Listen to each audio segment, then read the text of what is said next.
वैष्णवी हगमणे मृत्यू प्रकरणातील आरोपी सासरा राजेंद्र, दीर सुशील आणि 6 आरोपी निलेश चव्हाणची पोलीस कोठडी आज संपणार।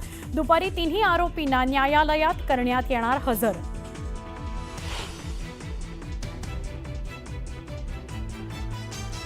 वैष्णवी हगमणेने गळफास लावून घेतलेला पंखा 71 किलो वजन पेलू शकतो का? साडी आणि पंखा फॉरेन्सिक तपासणी करता पाठवणार। LOC ओलांडून पाकमध्ये गेलेल्या नागपूरच्या सुनीताची NIA आणि सैन्याचे अधिकारी करणार चौकशी। पोलीस चौकशीत सुनीता सहकार्य करत नसल्याचं आलं समोर।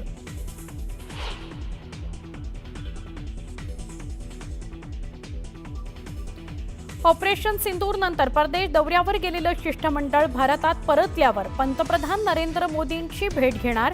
परदेश दौऱ्यासंदर्भात शिष्टमंडळ मोदींना माहिती देणार।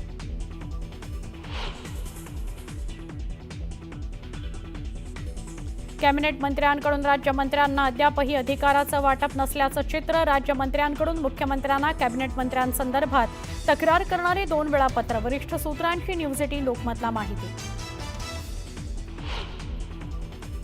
स्थानिक स्वराज्य संस्था निवडणुकीच्या हालचालींना वेग। चालू आठवड्यात प्रभाग रचना आणि आरक्षण जाहीर होणार, सूत्रांची माहिती। धनंजय मुंडेंविरोधात भ्रष्टाचाराची तक्रार केल्याप्रकरणी अंजली दमानियांचा जबाब नोंदवणार। माजी मंत्री धनंजय मुंडेंच्या अडचणीत वाढ होणार का? दमानियांच्या जबाबातून काय समोर येणार? चर्चांना उधाण।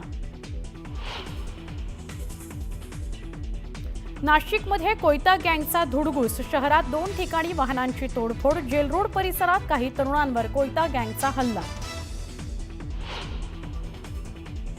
स्वर्गीय गोपीनाथ मुंडे यांचा आज स्मृतिदिन। पंकजा मुंडेंच्या हस्ते आज परळीत वृक्षारोपणासह विविध कार्यक्रमांचं आयोजन।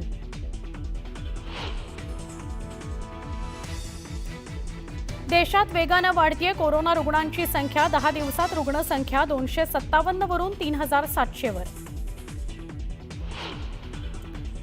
आसाम आणि उत्तर पूर्व भारतात मुसळधार पावसाचा हाहाकार। पूर परिस्थितीमुळे सुमारे 40 जणांचा मृत्यू झाल्याची शक्यता। पूरबाधितांचं सुरक्षित ठिकाणी स्थलांतर। अयोध्येतील श्रीराम दरबारात आजपासून प्राणप्रतिष्ठापनेकरता होणार धार्मिक विधी। मंदिरात 5 जूनला राम दरबाराची होणार स्थापना। IPL विजेतेपदाकरता पंजाब विरुद्ध बंगळुरू भिडणार। आजही अहमदाबादमध्ये पावसाची शक्यता।